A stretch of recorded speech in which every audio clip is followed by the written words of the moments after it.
Hello and welcome to the news on NTA International. I am Chinenye Ngoye. Let's begin with the headlines. Nigerian Air Force sustains air support for troops, eliminates terrorists in Azir and Musara.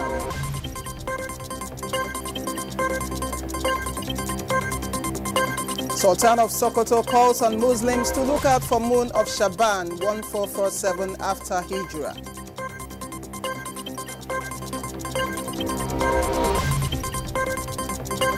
And Sierra Leone marks first National Remembrance Day for Civil War victims.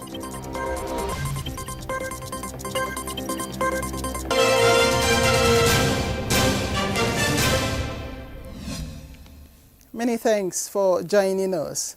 The African Union Commission has commended the conduct of Uganda's presidential elections and congratulated Yoweri Museveni on his re-election amid ongoing efforts to strengthen democracy across the continent. For this and more, we'll now join Uche Ugochukwu on Global Update. We begin on the political scene where the African Union Commission commended the conduct of Uganda's presidential elections and congratulated President Yoweri Museveni on his re-election amid ongoing efforts to strengthen democracy across the continent. In a statement, the chairperson of the African Union, Mahmoud Ali Yusuf, hailed the polls held on January 15 as a positive step forward. Museveni secured a commanding 71.61% of the votes, extending his long tenure as Uganda's leader. Yusuf also expressed sincere appreciation to Goodluck Jonathan, the former president of Nigeria, for his sterling leadership of the Joint Election Observation Mission. The AU chairperson reiterated the Commission's commitment to supporting democracy and effective governance in Africa. He applauded Ugandans for their dedication to consolidating democratic gains, peace, security, and development. Meanwhile, the internet has been restored in the country after a 4-day shutdown imposed by the government to limit communication during elections. The brief suspension of public internet was a necessary and a proportionate step taken on the strong recommendation of the Interagency Security Committee to safeguard the public order, prevent the rapid spread of misinformation, disinformation, and malinformation, to curb potential electoral fraud and protect against incitement to violence during a highly sensitive national period. Portugal started voting Sunday in the first round of a presidential election in which a far-right candidate could for the first time make it to a runoff, but with the final result hard to call. Polls predict that Andrea Ventura, leader of the far-right Chega party, could top the first round but would lose the second round regardless of which of the other candidates he faces there. This could be the first time in 4 decades that a candidate has not won outright in the first round ballot, which required securing more than 50% of the vote. Among the record 11 candidates standing, only 5 have a realistic chance of making it to the decisive vote on February 8 to succeed consecutive incumbent Marcelo Rebelo de Sousa. Chega won 42.8% of the vote and 60 seats in general election in May 2025, overtaking the Socialists to become the biggest opposition party. Portugal's president has no executive power, but can, in time of crisis, dissolve parliament, call elections, or dismiss a prime minister. Away from politics, South American and European Union officials have signed a major trade deal, which they lauded as sending a powerful message at a time of tariff threats, global uncertainty, and protectionism. The trade deal between the 27-nation European Union and Mercosur bloc members, Brazil, Argentina, Uruguay, and Paraguay, creates one of the world's largest free trade areas after 25 years of negotiations. It was given fresh drive amid the sweeping use of tariffs and trade threats by U.S. President Donald Trump's administration, which has sent countries scrambling for new partnerships. Trump on Saturday threatened multiple European nations with tariffs of up to 25% until he manages to gain control of the Danish territory, Greenland. In other news, the United Nations High Commissioner for Human Rights, Volker Turk, and his team met with people displaced by violence in Darfur and Kordofan regions who arrived over the past year. Since the onset of the conflict, the UN Human Rights Office has documented the use of sexual violence, including rape and gang rape, abduction and sexual slavery, as a weapon of war, often perpetrated based on ethnic identity or perceived affiliation with an opposition party. I met 9 women and girls, all of them survivors of sexual violence, and they told me horrific stories. I've never seen so traumatized individuals. The United Nations had warned that food aid in Sudan is set to run out by the end of March unless new funding is secured, raising fears for millions caught up in the world's largest hunger crisis. A high-level meeting on Wednesday in Cairo brought together officials from the Quad countries, as well as the UN, European Union, and regional organizations to discuss peace. According to the UN, more than 21 million people, almost half of Sudan's population, are now facing acute food insecurity, with 2/3 of the population in urgent need of assistance. And rescuers on Sunday found the debris of a small plane that went missing in eastern Indonesia, but have yet to locate the 10 passengers who were on board. The Indonesian Air Transport Bapro plane lost contact with the air traffic controller on Saturday afternoon while en route from Yogyakarta to the city of Makassar in Sulawesi Island. Among the debris, the Joint Search and Rescue Team found what it's believed to be the fuselage, the tail section, and the windows. Head of Makassar's Search and Rescue Agency, Mohammed Arif Anwar, said at a press briefing. A rescue unit was also deployed by air to search for the missing passengers. These are stories making the rounds on the global scene. I am Uche Ugochukwu. The rest of the news continues. Many thanks, Uche.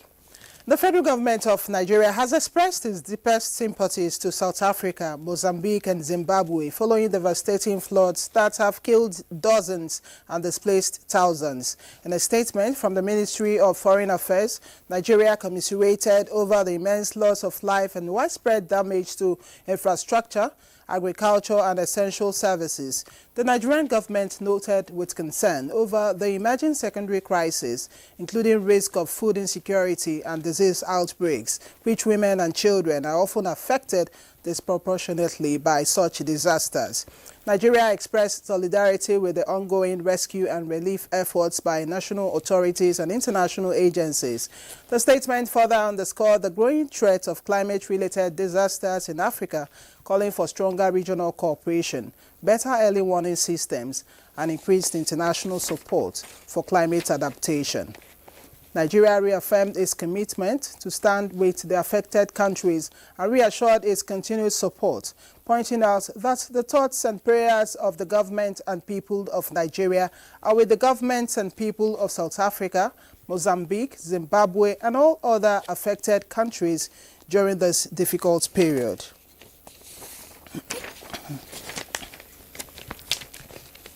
Sierra Leone marks its first National Day of Remembrance in honor of the victims of the civil war that devastated the country from 1991 to 2002. In an address to the nation, Julius Maada Bio, President of Sierra Leone, calls for the country to find the grace to heal fully, restore dignity, and move forward together. The conflict, considered one of the most brutal in contemporary history, left around 120,000 people dead and thousands more injured or mutilated before officially ending on January 18, 2002. The first time in our history, we gather on a single day to remember our civil war and the heavy price our country paid for peace. From this day forward, January 18th belongs to every Sierra Leonean. It is a day that calls not only for emotion, but for commitment. We declare with one voice, never again. In this first National Day of Remembrance, I ask for forgiveness on behalf of our nation and on behalf of our leaders, past and present. We cannot undo what was done, but we can face it with humility, honesty, and courage. To every victim and every survivor, I cannot ask you to forget. I ask only that in your own time and in your own way, our nation may find the grace to heal fully.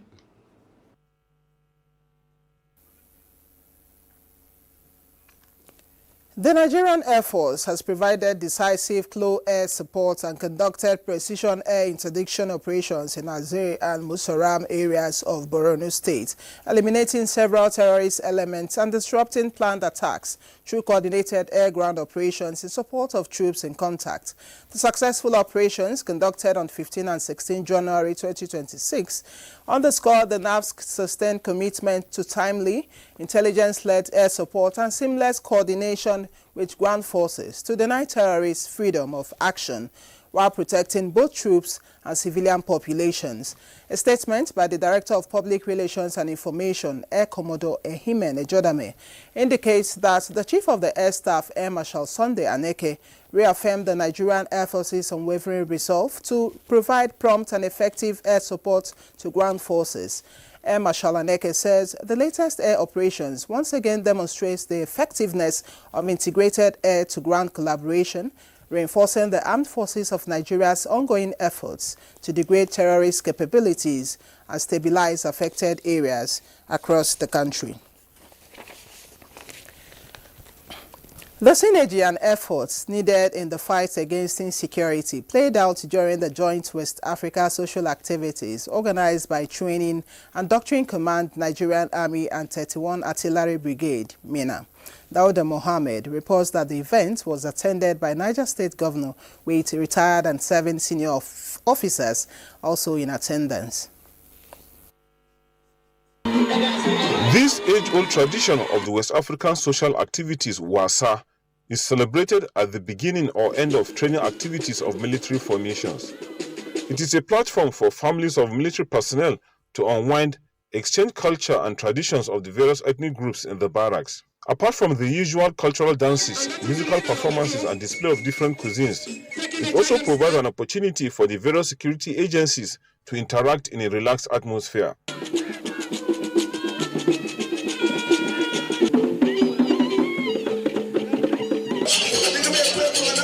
The tug of war featured the Nigerian police force and soldiers.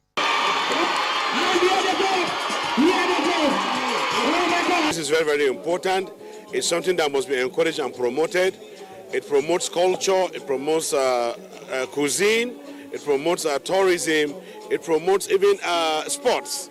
So this is very, very important. The Nigerian Army, under the able leadership of the Chief of Army Staff, will continue to observe human rights in accordance with the best international practices, to respect and defend the Constitution of the Federal Republic of Nigeria. As the sun sets on this edition of WASA, with a ceremonial band and lighting of the bonfire, for security operatives, the job of securing the nation continues. Dauda Mohammed, NTA News. The Nasarawa State Police Command has recorded another breakthrough in its efforts to combat human trafficking and other crimes in the state. This follows the rescue of 17 passengers, aged between 10 and 19, by a team of police patrol personnel attached to Mararaba A Division during a stop-and-search operation at Sharp Corner, Karu local government area. According to the statement by the Public Relations Officer of the Command, SP Rahman Nansel, Preliminary investigations revealed that both the driver and the passenger were traveling from Shindan Plateau State to Kayama in Kwara State to meet one Umaru who promised to secure farming jobs for them. In the meantime, the Commissioner of Police, Shetima Jauro Mohammed, has directed that the victims be taken into protective custody at the State Criminal Investigation Department, Lafia, until thorough investigation is concluded, as all efforts to contact their relatives and the said Umar failed. This is the news on NTA International. Many thanks for staying on. Operatives of the National Drug Law Enforcement Agency have successfully apprehended a long-wanted drug kingpin, popularly known as Kamu Kamu, ending a 12-year manhunt following his involvement in the brutal killing of 3 NDLEA officers. Sawa Kale Ibrahim tells us more. Kamu is said to be notorious for drug trafficking, and on the 15th of June 2014, he orchestrated a mob action against a team of NDLEA officers who had attempted to arrest him at his enclave. The attack resulted in the cold-blooded murder of 3 NDLEA officers, while the suspect managed to escape the scene. The agency remained resolute in pursuit of justice for the fallen heroes. On Friday, 16th January 2026, however, the suspect was tracked and arrested in his hideout in Owode Town, Ogun State, by a tactical team of the agency following credible intelligence. He was found with 69 kilograms of skunk, a strain of cannabis. Meanwhile, NDLEA operatives in Edo State raided the Orokpa forest, leading to the arrest of another drug lord and seizure of 320 kilograms of skunk and its seeds. In the Federal Capital Territory, operatives on Friday, 16 January, tracked and arrested a 44-year-old lady following intelligence on her online sale of illicit substances. At the time of her arrest, 2.2 kilograms of skunk and liters of cannabis oil, which she produces in her kitchen and sells through online advertisement, were recovered from her home in Kaura district of Abuja. 2 suspects were arrested by NDLEA operatives on the Onitsha-Asaba Expressway, Delta State, while conveying 410,800 pills of tramadol, 84.2 liters of codeine syrup, 82,250 tablets of diazepam, 900 tablets of Swinol, and 65 pills of Molly. And a 26-year-old ex-convict was arrested with various quantities of skunk and Exol 5 pills at Nasarawa GRA Ringim local government area of Jigawa State. He attempted to escape by climbing the roof and was armed with machete, which he used to threaten NDLEA operatives and even inflict injury on one of the officers. In Abuja, Salwa Khalil Ibrahim, NTA News. The Sultan of Sokoto and President General of the Nigeria Supreme Council for Islamic Affairs, Muhammad Saad Abubakar, has directed the Muslim Ummah to look for the new moon of Shaban 1447 after Hijrah on Monday, 19 January 2026. This directive is contained in a press statement signed by Professor Sambo Wali Junaidu, the Waziri in Sokoto and Chairman of the Advisory Committee on Religious Affairs, Sultanate Council. He stated that Monday, 19th January 2026, which corresponds to the 29th day of Rajab 1447 after Hijrah, has been designated as the day to observe the new moon of Shaban 1447 after Hijrah. The statement urged Muslims across the country to look for the new crescent on the stated day and report any sighting to the nearest district or village head for onward communication to the Sultan of Sokoto and President General, Nigeria Supreme Council for Islamic Affairs, Muhammad Saad Abubakar. For many students facing financial barriers to tertiary education, the Nigerian Education Loan Fund, NEL Fund, is a critical lifeline offering renewed hope for access and continuity in higher institutions across Ondo State. Managing Director of NEL Fund, Akitunde Sawyer, highlighted this during an official visit to the Ondo State Governor, Lucky Ayedetewa in Akure. Toyin Batire reports. According to the NEL Fund boss, the education loan scheme is designed not only to ease the financial burden on parents, but also promote accountability and financial responsibility among students while ensuring that economic disadvantage does not limit access to higher education. It called for increased campus-based sensitization, data-driven monitoring of enrollment and participation levels, as well as stronger collaboration between state governments and tertiary institutions to improve the reach and effectiveness of the scheme. We are known to have given institutions upwards of ₦1 billion in one session. But if the students don't apply, we can't give the funds. We need them to know that this scheme exists, and we need them to be motivated to go and apply. The loans, as I said earlier, are interest-free, so they don't start paying until 2 years after NYSC. Ondo State Governor Lucky Aiyedatiwa, who commended President Bola Tinubu for initiating the scheme, identified low awareness and prevailing misconceptions among students as major challenges affecting participation, assuring that the state government would intensify sensitization efforts across public tertiary institutions. I must say this is a very, very good initiative to encourage our people, especially the indigent students, that these opportunities are available. They should access it for their own. The visit to Ondo State marked the commencement of the agency's first Southwest engagement in 2026. In Akure, Toyin Batire, NTA News. There is hope for women who have suffered neglect and unable to actualize their goals, as a non-governmental organization is creating a global platform to draw attention to their plights and provide for them. The Mother of Models International is therefore going into partnership with the federal government, major media organizations in Nigeria and across the globe to drum support for women above 40 in order to realize their dreams. The organization, tagged 40 and Fabulous, says through mentorship and proper guidance, the women who shall undergo various training skills shall be empowered with prizes given to outstanding performers in a global television show. We are making a comeback for all the women that are 40 to find something doing, a way of retirement, so they can actually contribute their quota into our economy and family. So we are ready, we are set. Nigeria can be better when you empower a woman. I keep giving this quote, my favorite all the time. When you empower a woman, you empower a nation. So this is the reason why we will never stop. But we are pleading that you join us. We have 40 and Fabulous in diaspora right now.